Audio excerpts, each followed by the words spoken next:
how to add watermark or your logo on a video on CapCut. Hello everybody, welcome back to my channel How to Apps.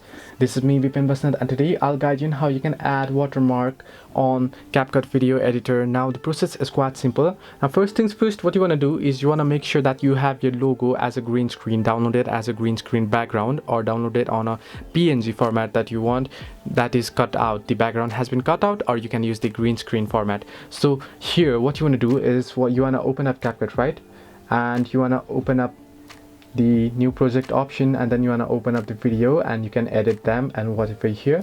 Now since you want to add the logo on the video right here, right, what you can do is you can simply tap on overlay option, tap on add overlay, and choose the logo that you have. Now as I said, I don't have the cutout, but I have the green screen background one here.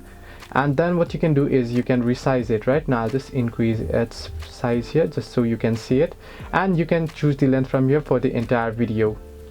Now once you have done so, what you can do is down below you will see blend option and such, right? You want to swipe to the right and you want to choose the cutout option, and then choose the chroma key option, and then with color key you want to select the green color that you have as the background, and then you want to simply tap on intensity and you want to increase the intensity, and you can see I have the logo right here and the background is gone. So I can basically see, you can basically see that I have the watermark right here, and now you can resize it and you can move it wherever you want, and you can see it's with the video. So this is the way you can add watermark to your video on CapCut. Hope this helped you. Do like and subscribe, and do not forget to leave a comment down below if you have any further issues.